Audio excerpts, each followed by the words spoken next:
బొత్స సత్యనారాయణ గారు పత్రికా సమావేశంలో చాలా మాట్లాడటం జరిగింది. ప్రత్యేకంగా మెడికల్ కాలేజీ అంశంలో ప్రజా ఆరోగ్యాన్ని పక్కదారికి పెడతా ఉంది ఈ ప్రభుత్వం, ద్రోహం చేస్తా ఉంది.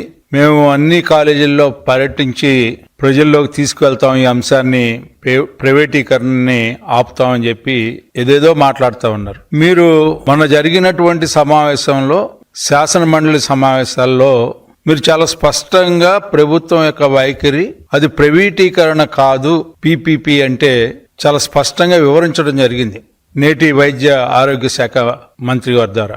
అయినప్పటికీ చెవులున్నా కూడా, వినపడ్డా కూడా విన్నట్టు, కళ్ళుండి కూడా కబోదుల్లాగా వ్యవహరిస్తున్నట్టుగా సమావేశాల్లో మీకు ఇష్టం లేకపోతే వాకౌట్, అసెంబ్లీ సమావేశాలకి పూర్తిగా మీ నాయకుడు, మీ పార్టీ యొక్క ఆలోచనని చెప్పలేక, వివరించలేక మీరు చేసినటువంటి మోసాలు, దగ, వంచన వీటిలన్నింటినీ ప్రశ్నిస్తారేమో అనే భయంతో ఈ రోజున మీరు బతుకుని కొనసాగిస్తూ మీరు మరలా మా మీద మాట్లాడటం అనేది నిజంగా చాలా హాస్యాస్పదంగా ఉంది. జరిగిన శాసన మండలి సమావేశాల్లో మీరేం మాట్లాడారు, ఎక్కడ మాట్లాడారు, దీని మీద ఏ రకంగా స్పందించారు? స్పందించకపోగా వాకౌట్లతో మీరు సమావేశాలకు స్వస్తి పలికి ఈ రోజున మళ్ళీ ప్రజల్ని మాయ చేయడానికి, మసిపూసి మారేడికాయ చేయడానికి ప్రయత్నించే మీ విధానం మంచిది కాదు అని చెప్పి సందర్భంగా మీకు మనవి చేసుకుంటా ఉన్నా.